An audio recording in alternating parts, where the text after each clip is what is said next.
Well, the mission to drive out insurgents and hand over security to Afghan forces can claim a number of victories, including Artillery Hill near Gereshk.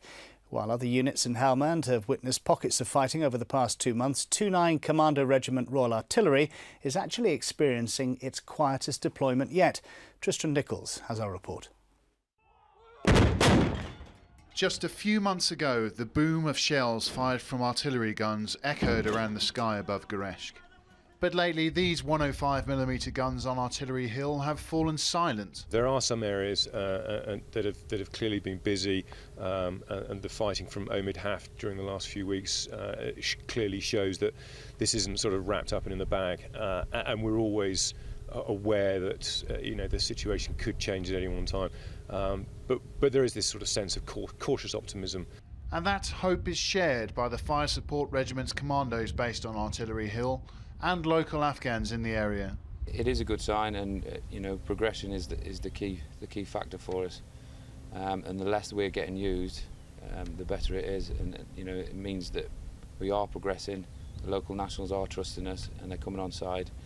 It's proven that we don't have to use force all the time to get the job done. The quiet nature of this deployment has surprised the regiment, and while some of the younger commandos deployed here for the first time are frustrated by the lack of action, they admit it is a good thing.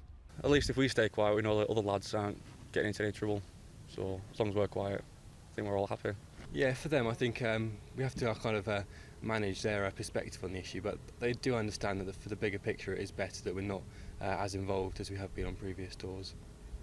While the commandos may not be firing their guns, they are continuing to train and develop the skills of the Afghan National Army.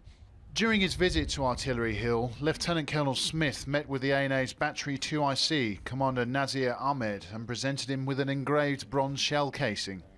Lieutenant Colonel Smith said he remains optimistic the ANA will be ready for the handover of power in 2014. There's still still room for progress, and I think, like a lot of us, it's a bit like sort of children riding bikes. They're never going to say, "Yeah, I'm ready to go on my bike," but sometimes you just got to let them go, and lo and behold, they'll find it themselves.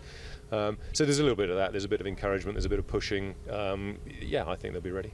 So with the guns falling silent on Artillery Hill, the coalition force's other big guns are hoping this marks the beginning of the end of the fighting. Tristan Nichols, Forces News, Artillery Hill.